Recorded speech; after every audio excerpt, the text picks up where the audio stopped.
양반댁 며느리 노릇을 할 수 있는지 시험하겠다. 글을 읽고 쓰는 것은 물론이고 예법과 가사와 살림을 모두 익혀야 한다.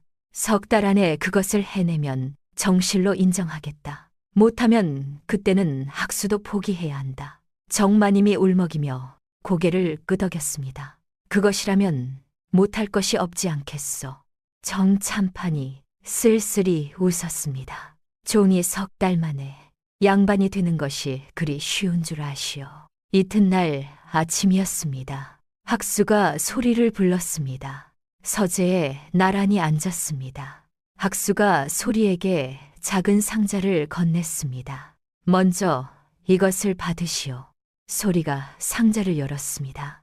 안에는 옥비녀 한 쌍이 들어 있었습니다. 대나무 마디 모양이었습니다. 마디 하나하나가 세밀하게 조각되어 있었습니다. 마당에 느티나무를 닮았지요. 이것은 한 쌍이요.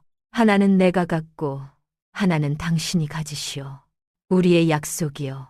학수가 비녀 하나를 소리의 머리에 꽂아 주었습니다.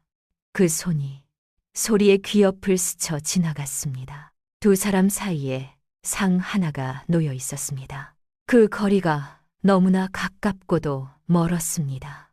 소리가 작은 목소리로 말했습니다. 도련님, 저는 이 은혜를 어찌 갚아야 할지 모르겠습니다. 학수가 웃었습니다.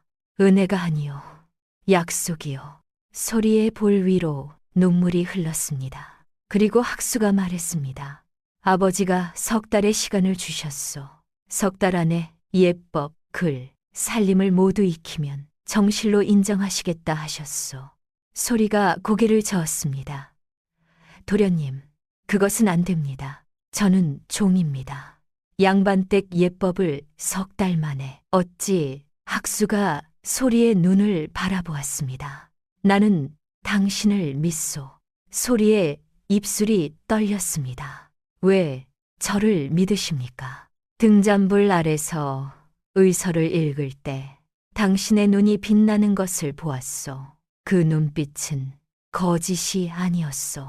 소리가 한참을 학수를 바라보았습니다. 그리고 천천히 고개를 끄덕였습니다.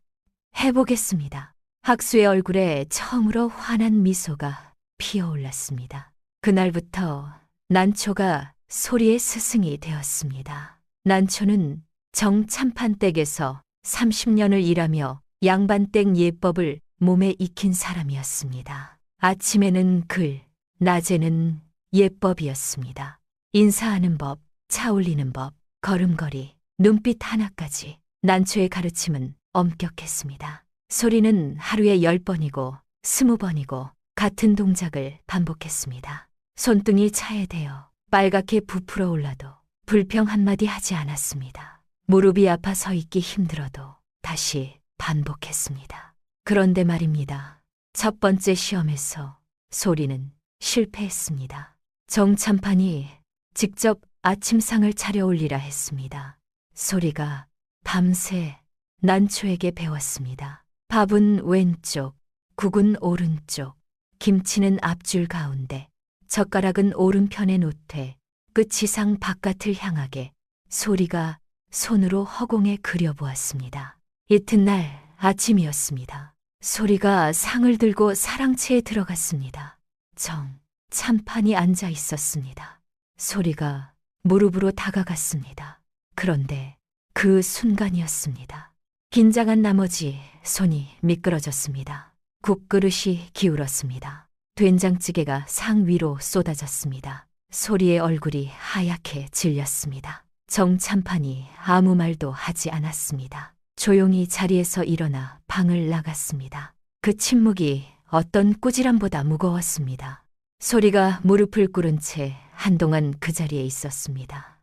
눈물이 떨어졌지만 소리를 내지 않았습니다.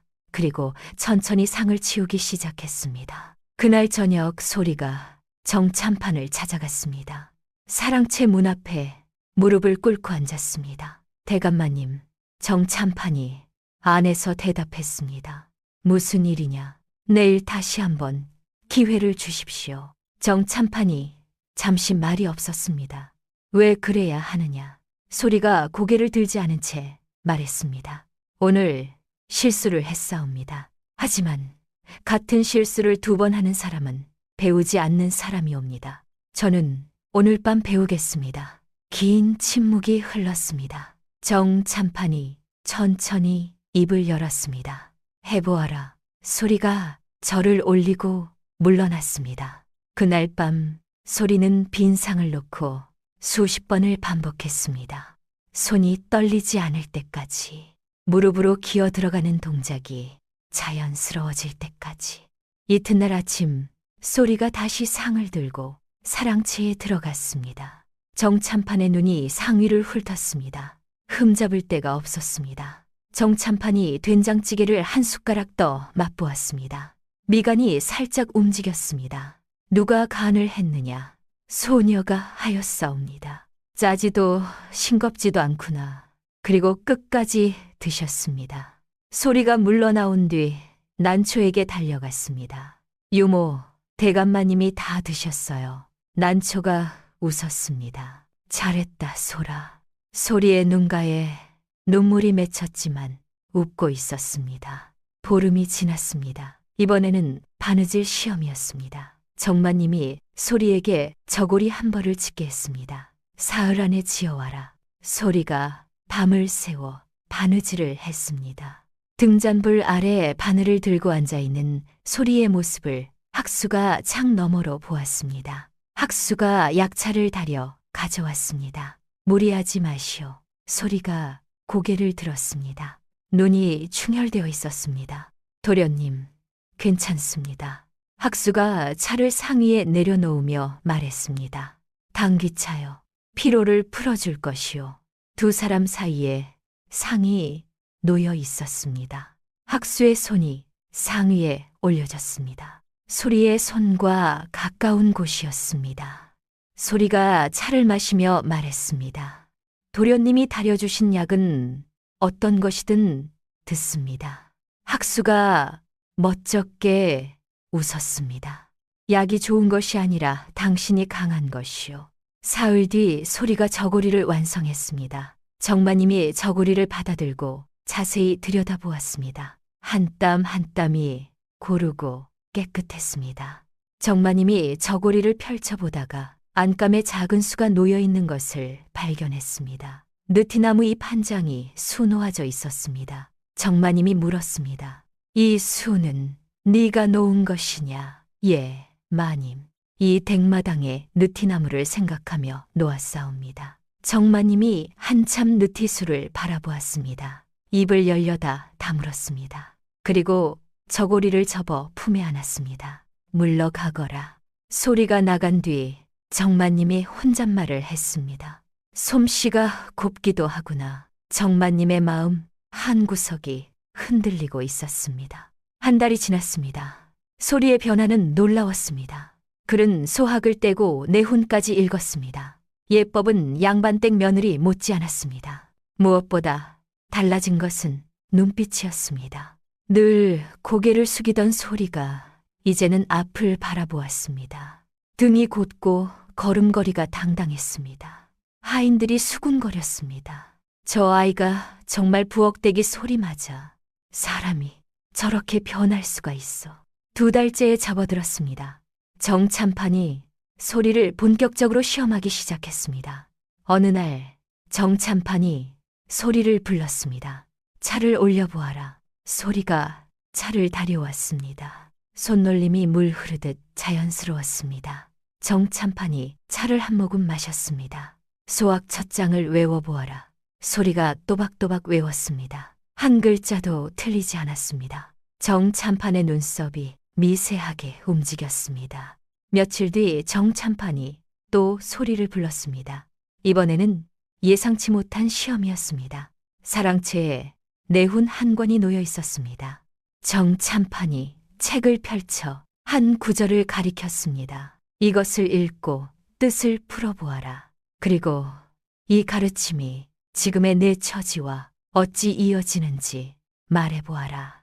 소리가 책을 들었습니다. 부덕이란 반드시 재주가 뛰어남이 아니요. 말 재주란 반드시 말을 잘함이 아니요. 용모란 반드시 얼굴이 아름다움이 아니요. 공이란 반드시 솜씨가 빠름이 아니니라. 소리가 천천히 읽었습니다.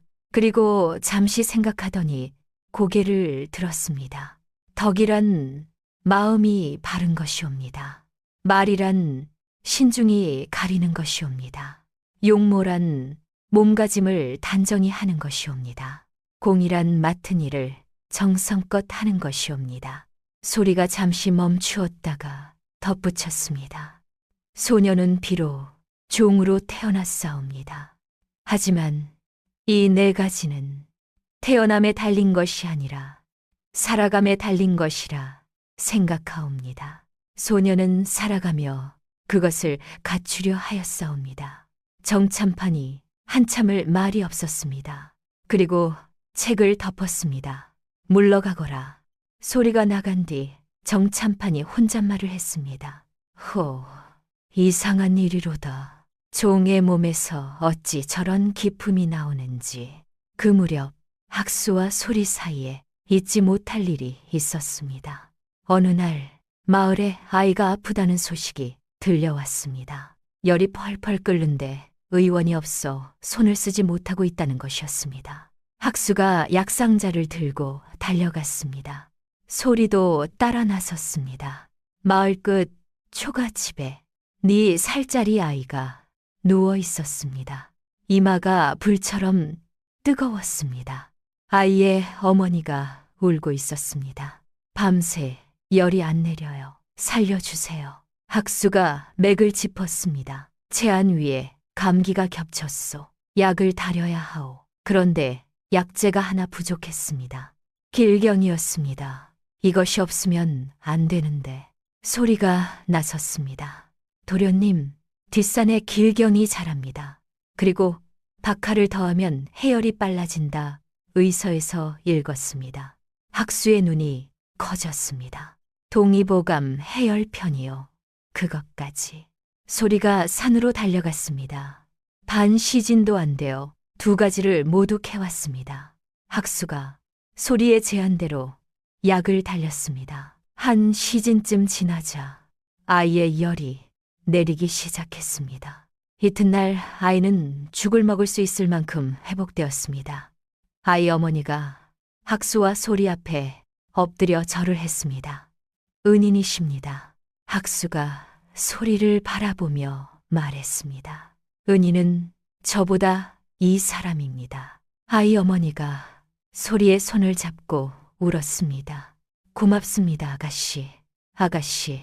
소리는 태어나서 처음 그 호칭을 들었습니다. 가슴이 뜨거워졌습니다. 돌아오는 길이었습니다. 소리가 앞서 걷고 학수가 뒤를 따랐습니다. 남원 들판에 석양이 붉게 물들고 있었습니다. 학수가 낮고 조용한 목소리로 말했습니다. 소리가 걸음을 멈추지 않은 채 대답했습니다. 예, 당신과 이렇게 걷는 것이 좋소. 소리의 걸음이 아주 잠시 흔들렸습니다.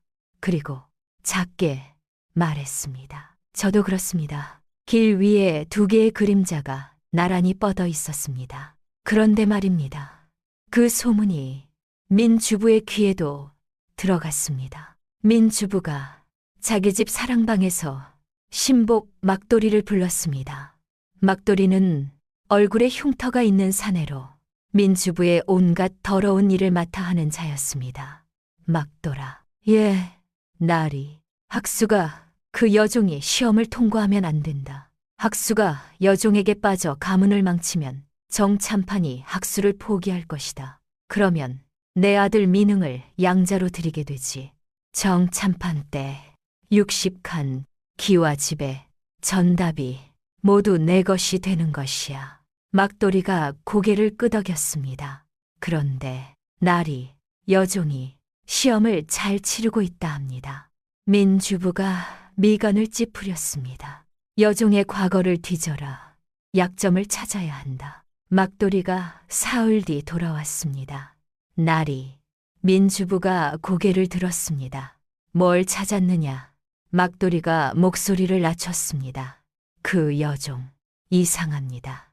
5살에 이댁에 팔려왔는데 전에 어느 댁 종이었는지 기록이 없습니다. 거간꾼도 죽고 없고 문서도 없습니다. 민주부의 얼굴이 굳었습니다. 없다고. 예. 그리고 한 가지 더 있습니다.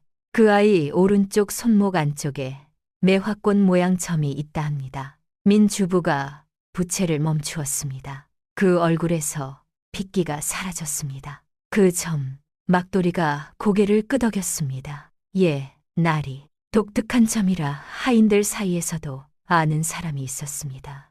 민주부가 천천히 자리에서 일어났습니다. 목소리가 아주 낮아졌습니다. 확실하냐? 막돌이가 몸을 움츠렸습니다. 예, 나리. 확실합니다. 민주부가 방안을 서성이기 시작했습니다. 손에 들고 있던 부채를 천천히 접었습니다. 그 방 안에는 민주부 혼자뿐이었습니다. 그런데도 그는 마치 누군가가 볼까 두려운 듯 뒤를 돌아보았습니다. 15해 전 자신이 파묻었다고 생각했던 것이 살아있었습니다. 아니, 살아있을 뿐 아니라 자기 처남댁의 며느리가 되려 하고 있었습니다. 민주부가 중얼거렸습니다. 설마 했는데 그 아이가 살아있을 줄은. 석 달의 시한이 다가왔습니다. 정참판이 마지막 시험을 냈습니다. 사랑채에 3명의 손님을 초대했습니다. 모두 인근 고을의 양반 어른들이었습니다. 소리에게 접대를 맡겼습니다. 이 자리에서 차를 올리고 음식을 대접하며 이야기를 나눠보아라. 3분 어른이 네가 양반댁 며느리감인지 판단할 것이다. 소리가 떨리는 마음을 다잡고 사랑채에 들어갔습니다. 3 양반이 소리를 아래 위로 훑어보았습니다. 한 사람이 코웃음을 쳤습니다. 이 아이가 종이란 말이오. 소리가 차분히 절을 올렸습니다. 어른을 뵙습니다. 부족한 것이 많사오나 정성껏 모시겠습니다. 차를 따르는 손놀림이 흐트러짐 없이 단아했습니다. 3 양반이 차를 한 모금 마시고 고개를 끄덕였습니다. 대화가 이어졌습니다. 한 양반이 물었습니다. 내훈에 이르기를 어른을 모시는 도리가 무엇이라 했더냐. 소리가 막힘없이 대답했습니다. 어버이를 섬기되 닭이 울기 전에 일어나 세수하고 양치하며 의관을 정제하고 좌우로 모시라 하였사옵니다. 다른 양반이 물었습니다. 맹자에 이르기를 하늘이 장차 큰 임무를 맡기려 할 때 어찌한다 했느냐. 소리가 또박또박 대답했습니다. 먼저 그 마음을 괴롭히고 근고를 수고롭게 하며 몸을 굶주리게 하고 하는 일마다 어긋나게 하여 마음을 흔들고 참을성을 길러 할 수 없던 바를 할 수 있게 한다 하였사옵니다. 3번째 양반이 일부러 어려운 질문을 던졌습니다. 대학에 이르기를 나라를 다스리는 근본이 무엇이라 했느냐. 소리가 잠시 생각하더니 대답했습니다. 수신제가 치국 평천하라 하였사옵니다. 먼저 제 몸을 닦고 집안을 가지런히 한 뒤에 나라를 다스리고 천하를 평안히 할 수 있다 하였사옵니다. 3 양반이 서로 얼굴을 마주 보았습니다. 가장 나이 많은 양반이 정참판에게 말했습니다. 정참판, 이 아이가 정령 종이란 말이오. 노 양반이 수염을 쓸어내리며 말했습니다. 허허, 평생 양반집 교수들을 보아왔지만 이만한 아이는 드무오. 종의 몸이라 하나 이 아이의 됨됨이는 양반 못지않소. 시험이 끝난 뒤 정참판이 사랑채에 홀로 앉아 있었습니다. 창밖으로 석양이 지고 있었습니다. 느티나무의 나뭇잎들이 석양빛에 물들어 붉게 빛나고 있었습니다. 오랫동안 아무 말이 없었습니다. 그리고 학수를 불렀습니다. 학수가 아버지 앞에 무릎을 꿇었습니다. 정참판이 입을 열었습니다. 3달 전 내가 약속했다. 학수의 심장이 쿵쿵 뛰었습니다. 그 약속을 지키겠다. 학수의 눈에 눈물이 차올랐습니다. 아버지, 다만 정참판의 목소리가 낮아졌습니다. 세상이 쉽게 받아들이지 않을 것이다. 각오해라. 학수가 바닥에 이마를 대고 절을 올렸습니다. 감사합니다, 아버지. 정참판이 고개를 돌렸습니다. 창 밖에서 바람이 불어 느티나무 잎이 사랑채 마루 위로 날아들었습니다. 그날 밤 정참판 댁은 오랜만에 평온했습니다. 학수가 소리를 서재로 불렀습니다. 소리, 아버지가 혼례를 허락하셨소. 소리의 눈에 눈물이 맺혔습니다. 학수가 말했습니다. 그 비녀 잘 간직하시오. 소리가 머리에 꽂힌 옥비녀를 손으로 살며시 만졌습니다. 대나무 마디 모양의 비녀가 등잔불에 반짝였습니다. 학수가 웃었습니다. 은혜가 아니요, 약속이요. 이미 그렇게 말했지요. 소리가 웃었습니다. 기억하고 있습니다. 바깥에서 봄바람이 불어와 풀 향기가 방 안 가득 밀려들었습니다. 세상에서 가장 따뜻한 밤이었습니다. 하지만 그 따뜻함은 오래가지 못했습니다. 혼례 날짜를 잡겠다고 한 바로 그 이튿날이었습니다. 민주부가 정참판을 찾아왔습니다. 이번에는 부채를 들고 있지 않았습니다. 대신 종이 한 장을 들고 있었습니다. 걸음걸이가 평소와 달랐습니다. 느긋하던 발걸음이 급했습니다. 매형, 앉으시오. 민주부의 얼굴이 근엄했습니다. 무슨 일이요? 그 여종 말이요. 소리라 했소. 정참판의 눈이 좁아졌습니다. 민주부가 종이를 꺼내 펼쳤습니다. 내가 그 여종의 내력을 알아보았소. 정참판이 종이를 받아 읽었습니다. 읽어내려가는 정참판의 얼굴이 점점 굳어졌습니다. 민주부가 입을 열었습니다. 이 아이는 15해 전 이 고을에 역모 혐의로 멸문된 박참의 가문의 핏줄이요. 정참판의 손이 떨렸습니다. 박참이라면 그렇소. 역적의 딸이요. 민주부가 목소리를 낮췄습니다. 역적의 딸을 정실로 들이면 정참판 가문도 역적으로 몰릴 수 있어. 이것이 조정에 알려지면 가문이 풍비박산나오. 그때였습니다. 정참판의 눈이 벽으로 향했습니다. 벽에 걸린 옥패 반쪽이었습니다. 30년 전 민주부가 가져온 그것, 박참의 가문, 역모, 멸문. 정참판의 머릿속에서 무언가가 빠르게 지나갔습니다. 그런데 그 느낌이 무엇인지 아직은 잡히지 않았습니다. 정참판이 무겁게 입을 열었습니다. 알겠소. 생각할 시간을 주시오. 민주부가 고개를 숙이고 물러났습니다. 대문을 나서는 민주부의 입꼬리가 슬며시 올라갔습니다. 모든 것이 계획대로였습니다. 그날 밤부터 정참판 댁의 공기가 달라졌습니다. 정참판이 사랑채에 틀어박혀 나오지 않았습니다. 족보를 펼쳐놓고 멍하니 바라보고만 있었습니다. 그런데 정참판의 눈은 족보가 아닌 벽에 걸린 옥패에 자꾸 가 있었습니다. 30년 전 민주부가 이것을 가져왔을 때 박참의 사건이 일어난 것이 언제였더라. 박참의 사건은 15해 전이었습니다. 옥패를 받은 것은 30년 전이었습니다. 숫자가 맞지 않았습니다. 그렇다면 민주부는 이 옥패를 어디서 구한 것인가? 정참판이 옥패를 벽에서 내렸습니다. 손에 들고 자세히 보았습니다. 배 한가운데가 정확히 쪼개져 있었습니다. 나머지 반쪽이 어딘가에 있다는 뜻이었습니다. 정참판의 심장이 이상하게 뛰었습니다. 그런데 말입니다. 민주부는 거기서 멈추지 않았습니다.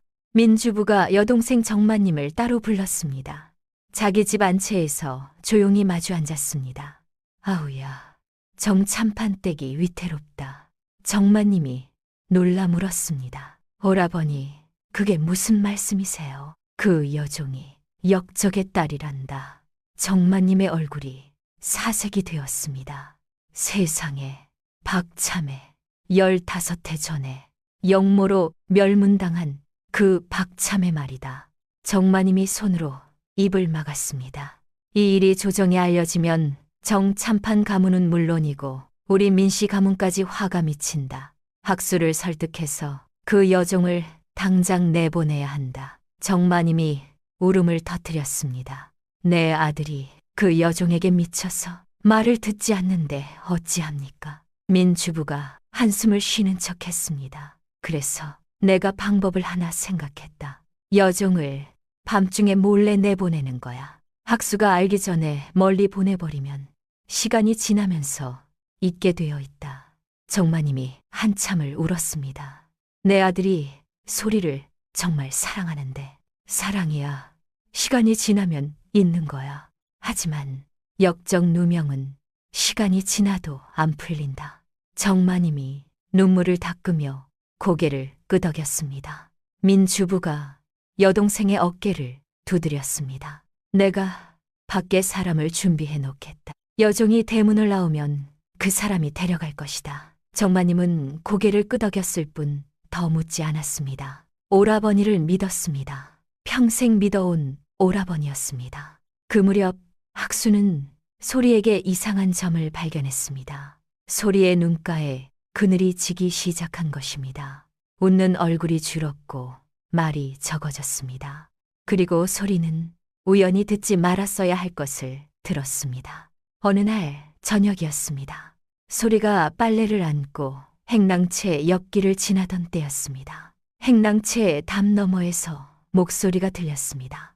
민 주부의 목소리였습니다. 소리는 멈추었습니다. 본능적으로 몸을 담에 붙였습니다. 막돌이 목소리도 들렸습니다. 나리, 그 아이가 아직도 이 댁에 있습니다. 민 주부의 목소리가 낮게 깔렸습니다. 그 아이가 살아있으면 내 목이 날아간다.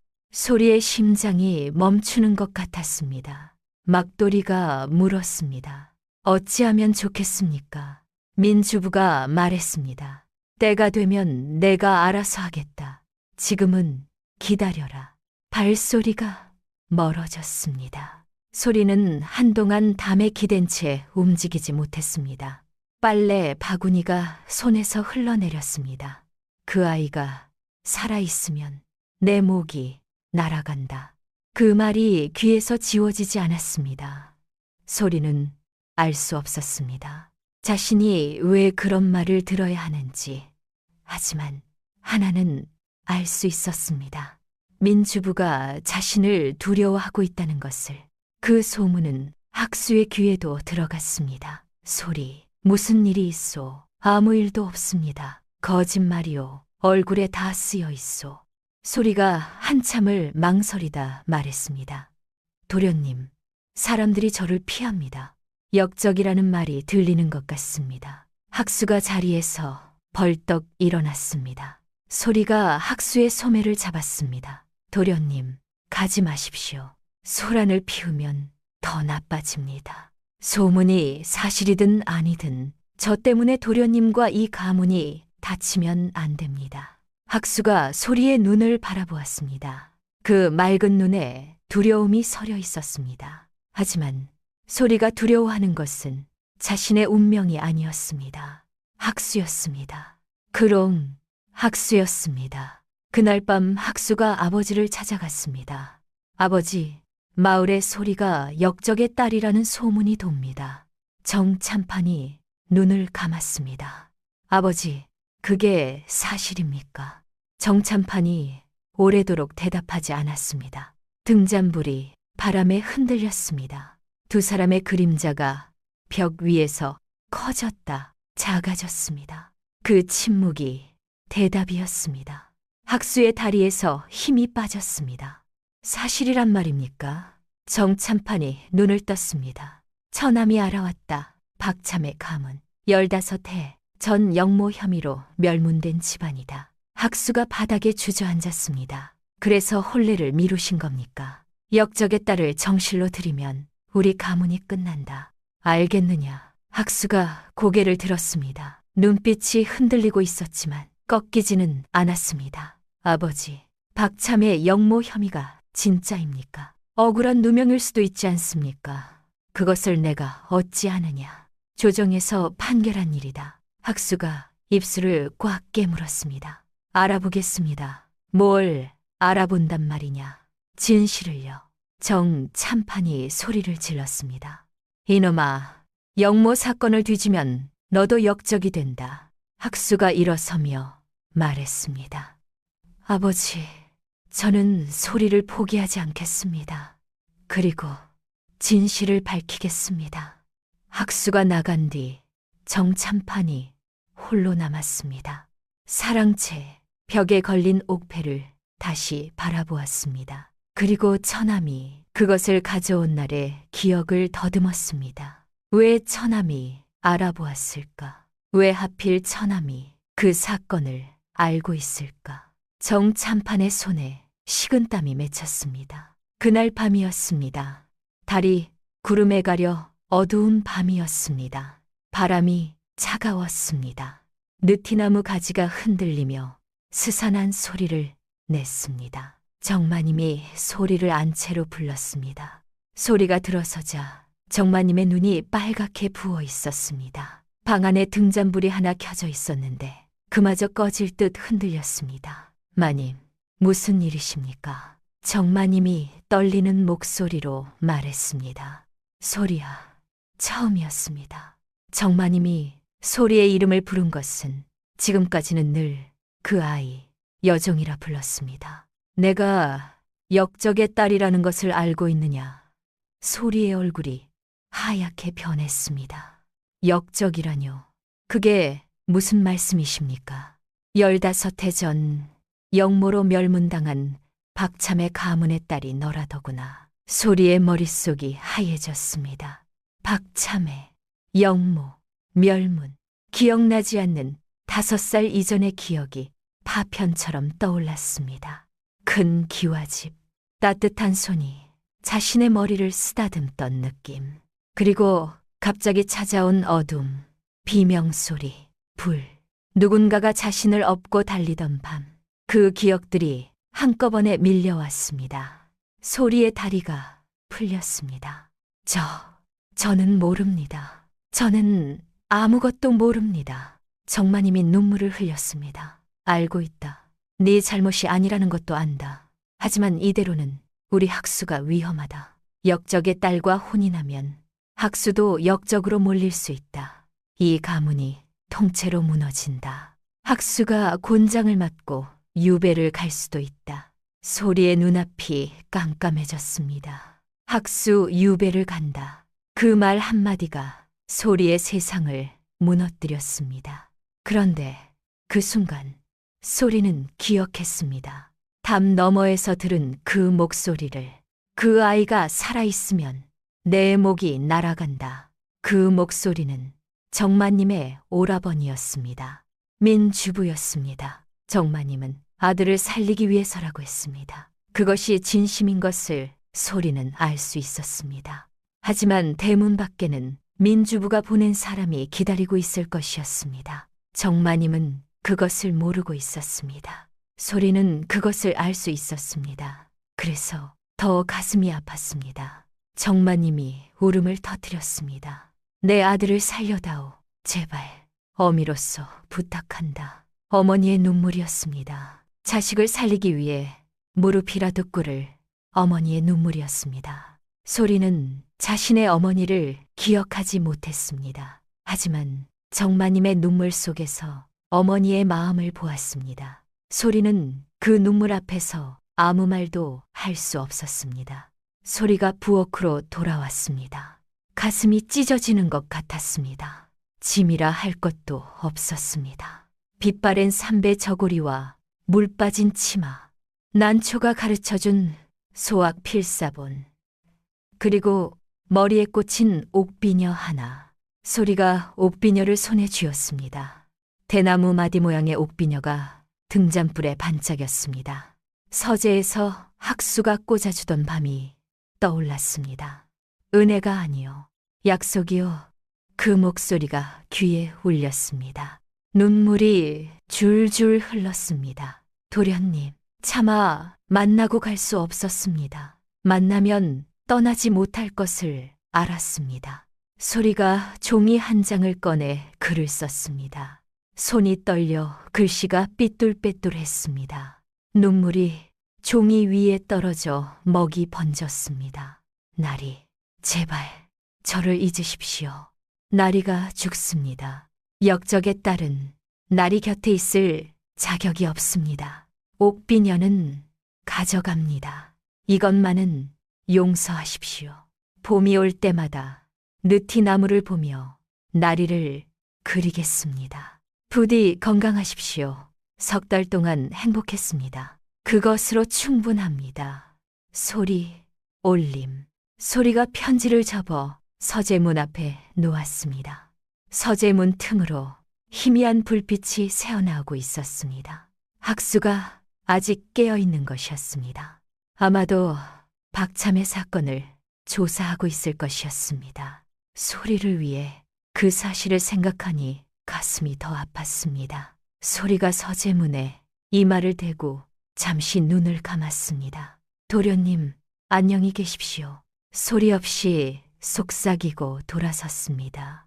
느티나무 아래를 지날 때 연초록잎 하나가 소리의 어깨 위로 떨어졌습니다. 소리가 이를 악물고 걸었습니다. 뒤를 돌아보면 안 된다고 생각했습니다. 한 발, 두 발, 세 발. 느티나무가 멀어졌습니다. 서재가 멀어졌습니다. 학수가 멀어졌습니다. 대문을 나서는 순간 소리의 눈에서 참고 참았던 눈물이 쏟아졌습니다. 소리를 죽여 울었습니다. 어깨가 들썩였습니다. 대문 밖에는 검은 그림자가 기다리고 있었습니다. 막돌이었습니다. 얼굴의 흉터가 달빛에 번뜩였습니다. 이리 와라. 소리가 깜짝 놀랐습니다. 하지만 놀란 것은 잠깐이었습니다. 예상했던 일이었습니다. 막돌이가 소리의 팔을 거칠게 잡았습니다. 조용히 따라와. 시키는 대로 하면 해치지 않겠다. 소리가 끌려가며 뒤를 돌아보았습니다. 어둠 속에 정참판댁의 지붕이 희미하게 보였습니다. 느티나무의 실루엣이 보였습니다. 그것이 마지막이었습니다. 난초가 새벽에 부엌으로 갔을 때 소리가 없었습니다. 이불이 차가웠습니다. 소리에 짐이 없었습니다. 소학 필사본만 가지런히 접혀 있었습니다. 난초의 얼굴이 사색이 되었습니다. 소라, 소라. 어디에도 소리가 없었습니다. 대문 앞에 나가보니 맨발 자국이 흙 위에 찍혀 있었습니다. 그리고 그 옆에 더 큰 사내의 발자국이 있었습니다. 난초의 심장이 붙는 것 같았습니다. 난초가 안채로 달려갔습니다. 마님, 소리가 사라졌습니다. 정마님이 문을 열었습니다. 밤새 울었는지 눈이 퉁퉁 부어 있었습니다. 알고 있다. 난초가 정마님의 얼굴을 보는 순간 모든 것을 알았습니다. 마님이 내보내셨습니까? 정마님이 고개를 돌렸습니다. 내 아들을 살리기 위해서였다. 난초의 얼굴이 새하얗게 질렸습니다. 마님, 소리를 어디로 보내셨습니까? 오라버니가 마련한 사람이 난초가 비명을 질렀습니다. 안 됩니다. 민주부, 나리가 그 아이를 해칠 것입니다. 정마님이 놀라서 난초를 바라보았습니다. 무슨 소리냐? 오라버니가 왜 종 하나를 해치겠느냐? 난초가 바닥에 무릎을 꿇었습니다. 이제 말할 수밖에 없었습니다. 30년을 가슴에 묻어두었던 비밀을. 마님, 소리는 그냥 종이 아닙니다. 소리는 박참희의 친딸입니다. 그것은 알고 있다. 역적의 딸이라고. 박참희는 역적이 아닙니다. 난초가 울부짖었습니다. 이마를 바닥에 부딪혔습니다. 15해 전 박참희를 역적으로 밀고 한 자가 바로 민주부 나리입니다. 저는 원래 박참의 댁의 유모였습니다. 박참애는 충신이었습니다. 민주부 나리가 박참의 재산을 탐내어 거짓 밀고를 했습니다. 가짜 증인을 매수하고 관아에 뇌물을 먹여 사건을 서둘러 처리하게 했습니다. 하룻밤 사이에 온 가족이 끌려가고 집은 불탔습니다. 저는 그날 밤 5살이었던 아기 씨를 업고 도망쳤습니다. 불타는 집을 등지고 밤새 달렸습니다. 아기 씨가 등에서 울고 있었습니다. 엄마, 엄마 하고 그 아기 씨가 소리입니다. 정마님이 벽을 짚고 서 있었습니다. 다리에 힘이 빠져 서 있을 수가 없었습니다. 난초가 말을 이었습니다. 마님, 기억하십니까? 3년 전 민주부 나리가 이 댁에 오셨을 때 마당에서 소리와 마주쳤던 일이 정마님이 고개를 갸웃했습니다. 그때 나리가 아무 말도 안 하셨는데 난초가 고개를 저었습니다. 소녀는 그날 나리의 얼굴을 보았습니다. 소리를 보는 순간 나리의 얼굴이 굳었습니다. 손목의 점 때문이었을 것입니다. 그리고 올 봄에 나리가 직접 소리를 지목해서 도련님 방에 들이라고 하셨지요. 정마님의 얼굴이 굳었습니다. 오라버니가 소리를 지목했다고. 난초가 고개를 끄덕였습니다. 처음부터 소리가 박참의 딸인지 확인하려 했던 것입니다. 그리고 이 댁 안에서 조용히 없애려 했던 것입니다. 도련님이 소리를 사랑하게 될 줄은 나리도 예상하지 못했을 것입니다. 난초가 품에서 낡은 천 보자기를 꺼냈습니다. 30년간 한시도 몸에서 뗀 적이 없는 보자기였습니다. 난초가 보자기를 풀었습니다. 보자기 안에는 옥패 반쪽과 박참희의 친필 편지가 들어 있었습니다. 이것을 30년간 품고 살았습니다. 편지에는 자신이 결백하다는 것과 누가 자신을 모함했는지 적혀 있었습니다. 그런데 그 순간이었습니다. 정마님의 눈이 난초가 꺼낸 옥패 반쪽을 보았습니다. 그리고 무언가가 생각났습니다. 정마님이 방 안 벽으로 걸어갔습니다. 사랑채가 아닌 안채에 걸린 오래된 물건. 30년 전 오라버니가 선물로 가져왔다는 옥패 반쪽이었습니다. 정마님이 그것을 내렸습니다. 손이 떨렸습니다. 난초가 고개를 들었습니다. 정마님이 두 조각을 나란히 놓았습니다. 두 조각이 정확히 맞았습니다. 하나의 옥패가 되었습니다. 정마님이 그 자리에서 굳어버렸습니다. 남편이 30년 동안 간직해온 것, 오라버니가 선물로 가져온 것, 그것이 박참희의 유품이었습니다. 오라버니가 박참희를 멸문시키고 그 집안의 물건을 가져다 놓은 것이었습니다. 내가 무슨 짓을 한 것이냐. 정마님이 두 손으로 얼굴을 감싸며 통곡했습니다. 내가 그 아이를 오라버니 손에 넘겼어. 내 손으로. 난초가 정마님의 무릎을 잡았습니다. 아직 늦지 않았습니다. 제발 찾아야 합니다. 마님, 소리를 찾아주십시오. 민주부 나리가 소리의 정체를 알면 그 아이를 살려두지 않을 것입니다. 정마님이 눈물을 닦으며 일어섰습니다. 몸을 가누지 못해 벽을 짚었습니다. 하지만 쓰러지지 않았습니다. 사랑채로 가겠다. 영감을 깨워야겠다. 한편 학수는 서재에서 잠이 들었다가 새벽에 깨어났습니다. 문 앞에 놓인 종이를 발견했습니다. 잠결에 눈을 비비며 종이를 펼쳤습니다. 읽어 내려가는 학수의 손이 바들바들 떨렸습니다. 나리, 제발 저를 잊으십시오. 나리가 죽습니다. 먹이 번진 자국 위로 학수의 눈물이 떨어졌습니다. 아니요.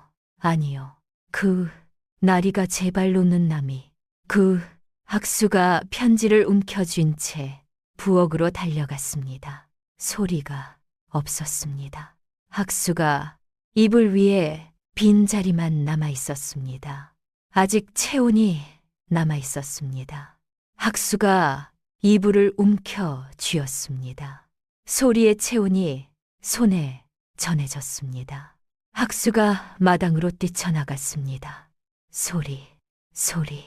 새벽 공기 속에 학수의 외침이 메아리 쳤습니다. 아무도 대답하지 않았습니다. 느티나무 아래 연초록 잎만이 소리 없이 떨어지고 있었습니다. 학수가 대문 밖으로 달려나갔을 때 어머니가 불렀습니다. 학수야. 학수가 돌아보았습니다. 정마님의 얼굴이 눈물범벅이었습니다. 옆에 난초가 서 있었습니다. 그리고 정참판도 있었습니다. 정참판의 손에 합쳐진 옥패가 들려 있었습니다. 학수의 눈이 그것을 보았습니다. 아버지, 그것은 정참판이 무겁게 말했습니다. 내 손에 30년 동안 있었구나. 내가 모르고 가지고 있었구나. 정찬판의 목소리가 떨렸습니다. 어머니, 소리가 어디로 갔습니까? 정마님이 학수 앞에서 고개를 돌렸습니다. 벽을 짚은 채 뒤를 바라볼 수 없었습니다. 내가 내보냈다. 내 외삼촌 손에 넘겼다.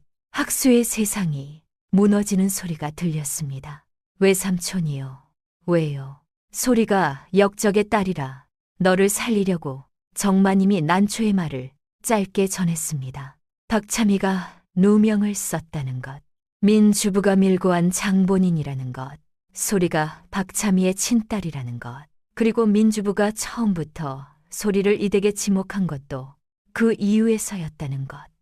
학수의 머릿속에서 퍼즐이 맞춰졌습니다.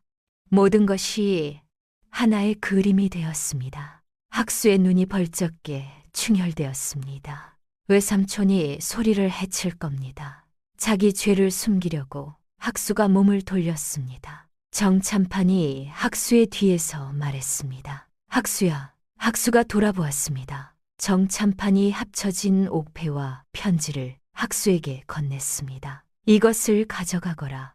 그리고 반드시 돌아와라. 학수의 눈에 눈물이 맺혔습니다. 아버지, 정찬판이 고개를 끄덕였습니다.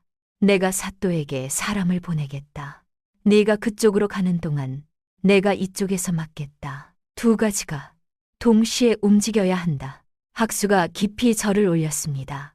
그리고 새벽 어둠 속으로 달려갔습니다. 맨발이었습니다. 신발을 신을 겨를도 없었습니다. 돌밭 위를 달렸습니다. 발바닥이 찢어졌지만 느끼지 못했습니다. 오직 하나, 소리를 찾아야 한다는 것만 생각했습니다. 소리는 칠흑 같은 어둠 속을 끌려가고 있었습니다. 막돌이가 소리를 마차에 태워 어디론가 데려가고 있었습니다. 소리의 손이 묶여 있었습니다. 마차가 덜컹거릴 때마다 온몸이 흔들렸습니다. 나뭇가지가 마차 지붕에 긁히는 소리가 들렸습니다. 올빼미가 울었습니다. 산속 깊이 들어가는 것이 느껴졌습니다. 소리는 두려웠지만 울지 않았습니다. 옥비녀가 품속에 있었습니다. 소리가 묶인 손으로 비녀를 꼭 쥐었습니다. 대나무 마디 모양의 옥비녀. 학수의 체온이 아직 남아있는 것 같았습니다. 마차가 멈췄습니다. 산속 폐가 앞이었습니다. 지붕이 반쯤 내려앉은 허름한 오두막이었습니다. 막돌이가 소리를 끌어내렸습니다. 여기서 기다려라. 날이 밝으면 데리러 올 것이다. 소리가 폐가 안으로 밀려 들어갔습니다. 문을 닫고 밖에서 나무를 걸어 잠갔습니다. 차가운 흙바닥에 혼자 남겨졌습니다. 틈새로 들어오는 달빛이 유일한 빛이었습니다. 소리는 묶인 채로 벽에 등을 기대고 앉았습니다. 모든 것이 끝난 것 같았습니다. 역적의 딸, 그 네 글자가 소리의 가슴을 짓눌렀습니다. 나는 누구지? 소리가 중얼거렸습니다. 종인가? 역적의 딸인가? 아니면 그냥 아무것도 아닌 사람인가? 눈물이 흘렀습니다. 이번에는 참을 수 없었습니다. 소리 없이 울었습니다. 얼마나 시간이 흘렀을까? 소리가 울다 지쳐 고개를 떨구었을 때였습니다. 틈새로 들어오는 바람에 치자꽃 향기가 섞여 있었습니다. 그 향기에 소리의 마음속 어딘가가 움직였습니다. 문득 난초의 목소리가 떠올랐습니다. 사람의 값어치는 태어남에 있지 않고 살아감에 있느니라. 그리고 학수의 목소리가 떠올랐습니다. 약이란 것은 혼자서는 효험이 없소. 서로 다른 것이 만나야 비로소 사람을 살리는 법이요. 소리가 천천히 고개를 들었습니다. 살아감에 있다. 태어남이 아니라 살아감에. 종으로 태어났어도 양반 못지않게 글을 읽었습니다. 역적의 딸이라 불려도 아픈 아이를 살리는 약을 지었습니다. 그리고 학수가 위험했습니다. 민주부는 학수도 해칠 수 있었습니다. 소리가 여기서 주저앉아 울고만 있을 수는 없었습니다. 소리가 이를 악물었습니다. 품속의 옥비녀를 꺼냈습니다. 비녀 끝이 뾰족했습니다. 대나무 마디 끝이 날카로웠습니다. 소리가 비녀로 밧줄을 끊기 시작했습니다. 한 올, 한 올. 손가락에 피가 났지만 멈추지 않았습니다. 손가락이 미끄러져 비녀 끝에 찔렸습니다. 피가 나왔습니다. 아팠습니다. 하지만 학수의 얼굴이 떠올랐습니다. 서재에서 웃으며 글씨가 예쁘다고 하던 얼굴. 한 발 뒤에서 걷던 그 뒷모습. 당신과 이렇게 걷는 것이 좋소. 그 조용한 목소리. 소리의 눈에 빛이 돌아왔습니다. 더 이상 울고 있을 때가 아니었습니다. 밧줄의 마지막 올이 끊어졌습니다. 소리가 손목을 풀고 일어섰습니다. 손가락 끝에서 피가 뚝뚝 떨어졌지만 아프지 않았습니다. 소리가 폐가의 문을 밀었습니다. 밖에서 나무로 걸어 잠겨 있었습니다. 하지만 오래된 문이라 나무가 썩어 있었습니다. 소리가 어깨로 문을 밀었습니다. 한 번, 두 번, 세 번째 나무가 부러지며 문이 열렸습니다. 바깥은 아직 어두웠지만 동쪽 하늘이 희뿌옇게 밝아지고 있었습니다. 막돌이가 마차 옆에서 졸고 있었습니다. 고개를 떨구고 코를 골고 있었습니다. 소리가 발소리를 죽이며 풀숲으로 빠져나갔습니다. 심장이 터질 것 같았지만 발걸음은 멈추지 않았습니다. 풀잎에 맺힌 이슬이 맨발에 닿았습니다. 차가웠습니다. 산길을 내려가기 시작했습니다. 방향은 하나였습니다. 남원 쪽이었습니다. 별을 보고 방향을 가늠했습니다. 도련님이 의서를 읽어줄 때 별자리 이야기도 해주었습니다. 그때 하신 말씀이 이 밤에 쓸모가 있을 줄은 몰랐습니다. 북두칠성의 국자가 가리키는 곳이 북쪽, 그 반대편이 남쪽, 남원은 남서쪽이었습니다. 소리가 별을 올려다보며 걸었습니다. 맨발이었습니다. 돌에 발이 찢어지고 가시에 긁혔습니다. 그래도 걸었습니다. 걸으면서 생각했습니다. 약이란 것은 혼자서는 효험이 없소. 서로 다른 것이 만나야 비로소 사람을 살리는 법이요. 그때는 그저 약초 이야기인 줄 알았습니다. 지금 생각하니 그 말이 다른 뜻으로 들렸습니다. 양반과 종, 신부는 달랐지만 두 사람이 만나 아픈 아이를 살렸습니다. 그리고 난초의 말, 사람의 값어치는 태어남에 있지 않고 살아감에 있느니라. 태어남이 다르더라도 함께 살아가면 서로를 살릴 수 있다는 것. 소리가 걸음을 빨리 했습니다. 동이 트고 있었습니다. 새들이 울기 시작했습니다. 소리가 산을 넘고 들을 건넜습니다. 개울을 건너며 발에 상처가 쓰렸습니다. 하지만 멈추지 않았습니다. 해가 떠오를 무렵 저 멀리 남원 읍내가 보였습니다. 관아의 큰 지붕이 먼저 눈에 들어왔습니다. 소리가 마지막 힘을 짜내어 달렸습니다. 그 시각 학수는 민주부의 집 앞에 서 있었습니다. 새벽부터 달려온 학수의 옷이 이슬에 젖어 있었습니다. 맨발에 피가 묻어 있었습니다. 외삼촌, 문 여십시오. 대문을 쿵쿵 두드렸습니다. 한참 만에 문이 열렸습니다. 민주부가 나왔습니다. 잠에서 깬 얼굴이었지만 눈빛은 날카로웠습니다. 학수야, 이 새벽에 무슨 일이냐? 소리를 어디로 보내셨습니까? 민주부의 눈이 가늘어졌습니다. 나는 모르는 일이다. 학수가 품에서 합쳐진 옥패를 꺼냈습니다. 그리고 펼쳐 보였습니다. 민주부의 얼굴에서 핏기가 가셨습니다. 그것이 어디서? 30년 전 외삼촌이 아버지께 선물한 것이오. 그리고 난초 유모가 30년 동안 품에 안고 살던 나머지 반쪽이요. 두 조각이 맞습니다. 그리고 박참이의 친필 편지도 있어. 누가 자신을 모함했는지 적혀 있어. 외삼촌이 그 이름이요. 민주부의 입이 굳게 다물어졌습니다. 학수가 말했습니다. 소리를 돌려보내시면 관아에 가지 않겠습니다. 오랫동안 두 사람의 시선이 부딪혔습니다. 민주부가 천천히 입을 열었습니다. 학수야, 그 여종이 돌아오면 너와 정참판 가문은 끝이다. 역적이 아닙니다. 박참희는 누명을 쓴 것입니다. 학수가 돌아서며 말했습니다. 잠찹니다. 잠찹니다. 외삼촌, 관아에서 뵙겠습니다. 민주부의 얼굴이 일그러졌습니다. 가면이 벗겨지는 순간이었습니다. 탐욕과 두려움이 뒤섞인 얼굴이 드러났습니다. 민주부가 막돌이를 불렀습니다. 하지만 막돌이가 오지 않았습니다. 하인이 달려와 말했습니다. 막돌이가 돌아왔는데 여종이 도망쳤다고 합니다. 뭐라고? 민주부의 얼굴이 사색이 되었습니다. 막돌이가 비실비실 들어왔습니다. 여종이 밧줄을 끊고 도망쳤습니다.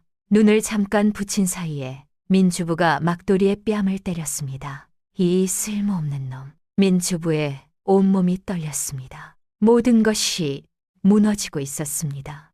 도망치자. 이 고을을 떠나자. 하지만 이미 늦었습니다. 대문 밖에서 말발굽 소리가 들렸습니다. 관아의 포졸들이 도착한 것이었습니다. 정참판이 사또에게 보낸 사람이 먼저 도착해 있었습니다. 소리가 남원 읍내에 도착했을 때 해가 중천에 떠 있었습니다. 관아 앞에 사람들이 모여 있었습니다. 웅성거리는 소리가 들렸습니다. 정참판 댁에서 고발장이 들어왔대. 민주부가 박참희를 모함했다고. 세상에, 소리가 사람들 사이를 헤치고 들어갔습니다. 누군가가 소리를 보고 기겁했습니다. 저 아이 봐, 피투성이야. 소리는 신경 쓰지 않았습니다. 관아마당이 보이는 곳까지 나아갔습니다. 그리고 멈췄습니다. 관아마당에 학수가 서 있었습니다. 정참판도 있었습니다. 난초도 있었습니다. 그리고 관복을 입은 사또가 높은 자리에 앉아 있었습니다. 학수가 소리를 발견했습니다. 소리. 학수가 달려왔습니다. 사람들이 갈라져 길을 만들었습니다. 학수가 소리 앞에 섰습니다. 소리의 모습은 처참했습니다. 맨발은 피투성이었고 옷은 찢어져 있었습니다. 손가락 끝이 빨갛게 부어올라 있었습니다. 그러나 소리의 눈빛만은 살아 있었습니다. 아니, 그 어느 때보다 빛나고 있었습니다. 도련님, 무사하오. 예. 학수의 눈에 눈물이 차올랐습니다. 학수가 자신의 도포를 벗어 소리의 어깨에 걸쳐 주었습니다. 소리의 눈에서도 눈물이 흘렀습니다. 학수가 속삭였습니다.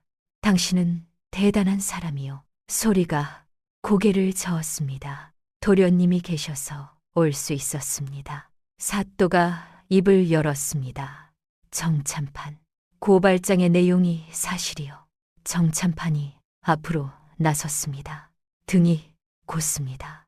사또, 소인의 처남 민주부가 15해 전 박참희를 거짓 밀고하여 멸문에 이르게 한 죄를 고발하옵니다. 마당에 모인 사람들이 술렁였습니다. 증거가 있어. 정참판이 합쳐진 옥패와 편지를 사또 앞에 올렸습니다. 이 옥패는 민주부가 30년 전 제게 가져온 것이옵니다. 그리고 이것이 나머지 반쪽이옵니다. 두 조각이 정확히 맞사옵니다. 정참판의 목소리가 흔들렸습니다. 소인은 30년을 이것이 무엇인지 몰랐사옵니다. 그것이 부끄럽습니다. 난초가 앞으로 나왔습니다. 허리가 굽은 작은 할머니가 떨리는 손으로 편지를 사또 앞에 올렸습니다. 소녀는 본래 박참의 댁의 유모였사옵니다. 이것은 박참희께서 끌려가시기 직전에 소녀에게 맡기신 유품이옵니다. 사또가 편지를 읽었습니다. 편지에는 이렇게 적혀 있었습니다. 나는 결백하다. 민주부가 내 재산을 탐하여 거짓으로 밀고 한 것이다. 증인 강서방은 매수된 자이다. 이 편지를 누군가 발견한다면 내 딸을 찾아주기 바란다. 딸의 오른쪽 손목 안쪽에 매화꽃 모양 점이 있다. 사또가 소리를 바라보았습니다. 오른쪽 손목 안쪽을 보여라. 소리가 소매를 걷었습니다. 매화꽃 모양의 작은 점이 또렷이 드러났습니다. 마당에 모인 사람들이 웅성거렸습니다. 진짜야. 박참이의 딸이 살아있었어. 세상에. 그때 포졸들이 민주부를 끌고 왔습니다. 사또가 냉정하게 말했습니다. 민주부, 박참이의 친필은 조정 기록과 대조할 수 있어. 그리고 박참의 사건 당시 증인이었던 강서방이 지난해 양심의 가책에 시달리다 고을원님에게 진술서를 남겼어. 강서방의 진술서에는 민주부가 30냥을 주며 거짓 증언을 시켰다고 적혀 있어.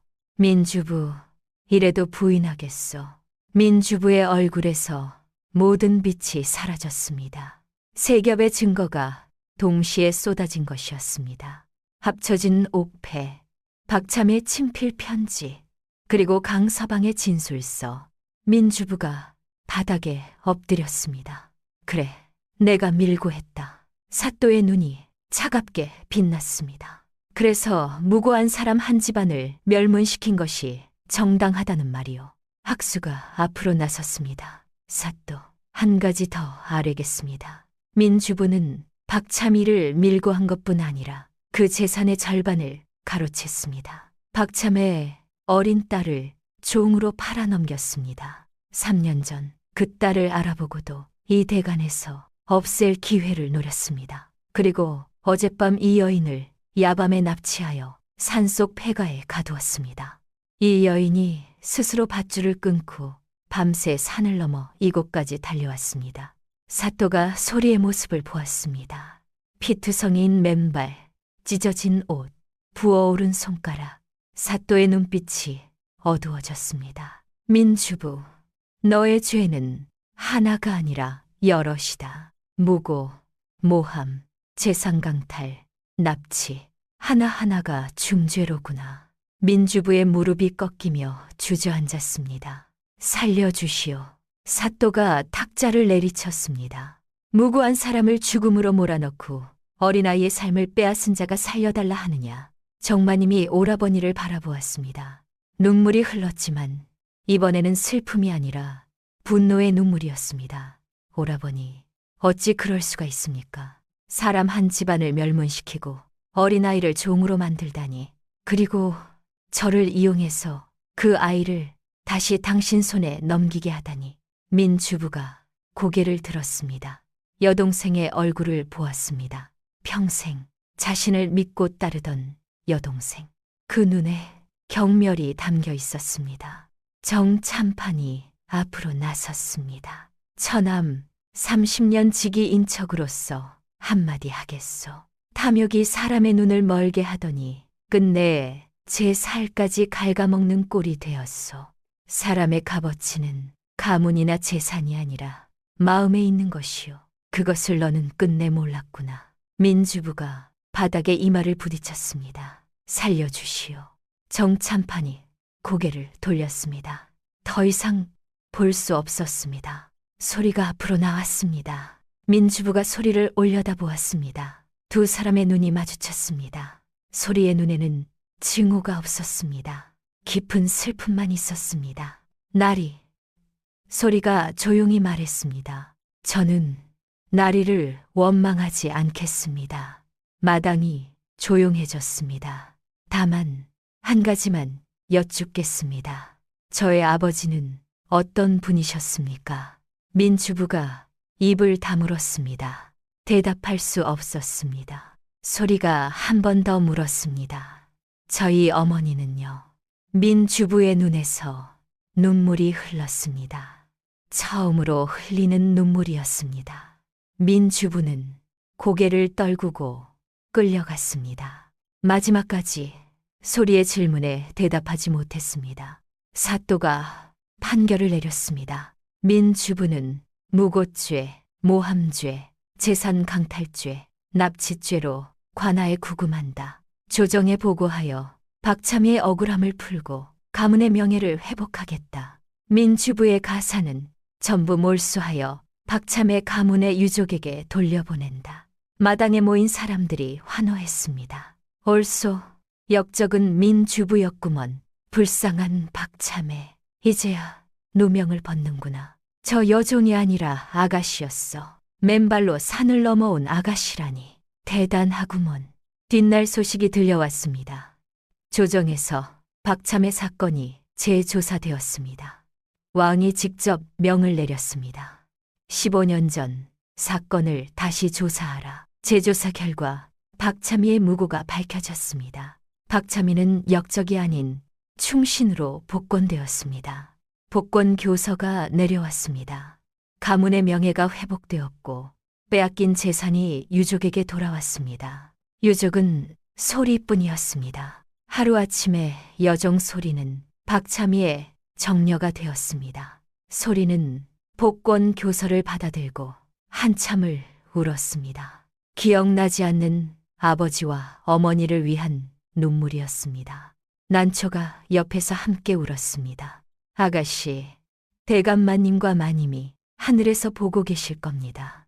민주부의 가사는 모두 몰수되었습니다. 가짜 증인을 매수한 죄와 관아의 뇌물을 먹인 죄, 납치죄까지 더해져 형량이 무거워졌습니다. 관장에서 곤장 80대를 맞고 유배형에 처해졌습니다. 먼 섬으로 끌려가는 민주부의 모습을 본 사람이 말했습니다. 누더기를 걸치고 맨발로 끌려가더라. 배가 불룩 나왔던 사람이 뼈만 앙상하게 남아있었어. 부채도 없고 갓도 없이 고개를 푹 숙이고 가더라. 남의 재산을 탐한 자는 결국 제 재산마저 잃게 되는 법이었습니다. 정참판이 학수를 불렀습니다. 느티나무 아래에서 아들과 마주 앉았습니다. 학수야. 예, 아버지. 정참판이 학수를 바라보았습니다. 아들의 얼굴에 그을린 자국이 있었습니다. 맨발로 달리느라 생긴 상처가 아직 아물지 않았습니다. 정참판이 천천히 말했습니다. 내가 틀렸다. 학수의 눈이 커졌습니다. 체면에 눈이 멀어 사람을 보지 못했다. 신분만 보고 마음을 보지 못했다. 그리고 30년 동안 내 손에 그 증거가 있었다. 내가 조금만 더 눈을 떴더라면 정참판의 목소리가 낮게 가라앉았습니다. 내가 부끄럽다. 학수가 아버지 앞에 무릎을 꿇었습니다. 아버지, 혼례를 올려라. 학수의 눈에서 눈물이 쏟아졌습니다. 감사합니다, 아버지. 정참판이 학수의 어깨를 잡았습니다. 처음이었습니다. 아버지가 아들의 어깨를 잡은 것이 좋은 남편이 되어라. 느티나무 위에서 새가 울었습니다. 혼례날이 잡혔습니다. 마당의 느티나무에 다시 연초록잎이 가득했습니다. 여름이 왔습니다. 소리가 연분홍 비단 저고리에 남색 치마를 입고 나왔습니다. 머리를 올려 쪽을 치고 옥비녀를 꽂았습니다. 대나무 마디 모양의 옥비녀가 여름 햇살에 반짝였습니다. 그 비녀로 밧줄을 끊었던 것이 엊그제 같았습니다. 이제 그 비녀는 새 삶의 시작을 알리고 있었습니다. 한어들이 입을 다물지 못했습니다. 세상에, 이것이 사람인가 선녀인가. 우리가 같이 밥 먹던 소리가 맞아. 학수가 혼례복을 입고 마당에 섰습니다. 가슴에는 옥비녀의 짝이 들어있었습니다. 소리가 대문을 들어섰습니다. 학수가 소리를 바라보았습니다. 등잔불 아래 떨리는 손으로 치마를 움켜쥐던 그 여인, 맨발로 부엌에서 물을 길어오던 그 여인, 한 발 뒤를 걷던 그 여인, 비녀로 밧줄을 끊고 산을 넘어온 그 여인, 이제 여름 햇살 아래 비단 옷을 입고 걸어오고 있었습니다. 달라진 것은 옷뿐이었습니다. 그 깊고 맑은 눈동자는 그대로였습니다. 꺾이지 않는 눈빛도 그대로였습니다. 학수의 눈에 눈물이 맺혔습니다. 혼례가 시작되었습니다. 전 할례를 올리고 교배례를 했습니다. 합글레 때 같은 잔으로 술을 나눠 마셨습니다. 소리의 손이 떨렸습니다. 학수가 상위에 손을 내려놓았습니다. 소리의 손과 가까운 곳이었습니다. 두 사람의 손가락이 살며시 닿았습니다. 떨림이 멈췄습니다. 난초가 먼 데서 지켜보고 있었습니다. 눈물이 주름진 볼 위로 흘렀습니다. 30년을 기다린 순간이었습니다. 불타는 집에서 업고 달리던 아기가 비단 옷을 입고 혼례를 올리는 것을 보고 있었습니다. 아가씨, 이제야 제자리를 찾으셨구려. 정마님도 울고 있었습니다. 이번에는 기쁜 눈물이었습니다. 자신의 잘못을 용서받은 것 같은 눈물이었습니다. 정참판은 느티나무 아래 서서 혼례를 지켜보았습니다. 표정은 변함없이 근엄했지만 눈가가 촉촉했습니다. 느티나무 잎이 바람에 날려 혼례마당 위로 흩뿌려졌습니다. 마치 하늘에서 축복을 내리는 것 같았습니다. 세월이 흘렀습니다. 어느덧 3년이 지났습니다. 학수와 소리는 해로하며 살았습니다. 학수는 의원으로 이름을 날렸습니다. 돈 없는 백성들을 무료로 치료했습니다. 소리는 약초를 다루는 솜씨가 뛰어나 남편을 도왔습니다.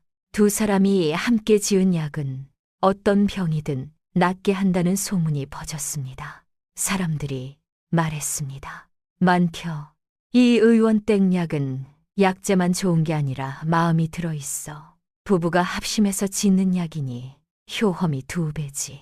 3년 뒤 아들이 태어났습니다. 정참판이 손자를 안아보더니 입꼬리가 올라갔습니다. 250년 가문의 대가 이어진 것이었습니다. 손자의 오른쪽 손목 안쪽에 어머니와 똑같은 매화꽃점이 있었습니다. 정참판이 혼잣말을 했습니다. 핏줄이란 것이 참으로 신기하구나. 정마님이 손자를 안으며 울었습니다. 우리 쏠이 닮았구나. 우리 쏠이.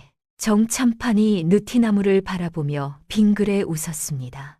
사람의 값어치는 태어남에 있지 않고 살아감에 있다더니 이제야 알겠구나.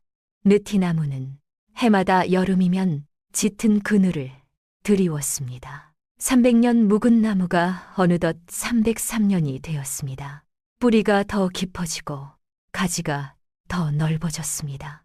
그 아래에서 학수와 소리의 아이들이 뛰어놀았습니다. 웃음소리가 마당에 가득했습니다.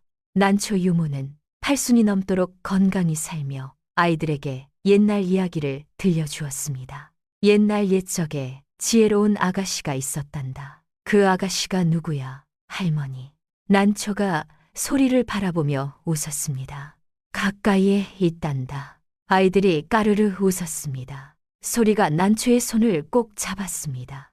유모, 고맙습니다. 30년을 저를 지켜주셔서. 난초가 고개를 저었습니다. 내가 지킨 것이 아니다. 네가 스스로를 지킨 것이다. 두 사람의 눈에 눈물이 맺혔지만 웃고 있었습니다.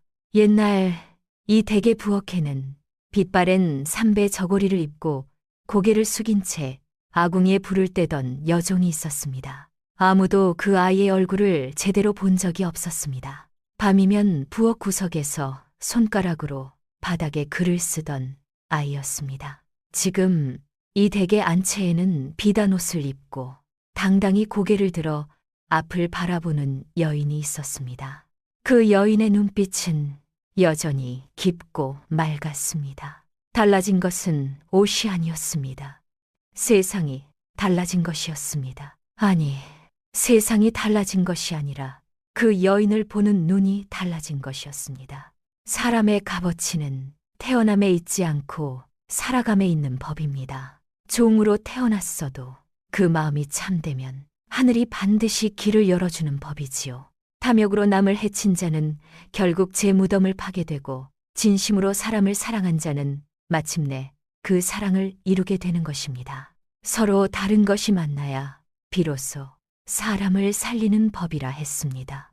양반과 종의 만남이 아닌 마음과 마음의 만남이 세상을 바꾼 것이었습니다. 오늘 이야기에서 우리가 기억해야 할 것은 이것입니다. 사람을 볼 때 신분이나 겉모습이 아니라 그 사람의 마음과 행동을 보아야 한다는 것. 그것이 옛사람들이 수백 년 동안 전해온 가르침입니다.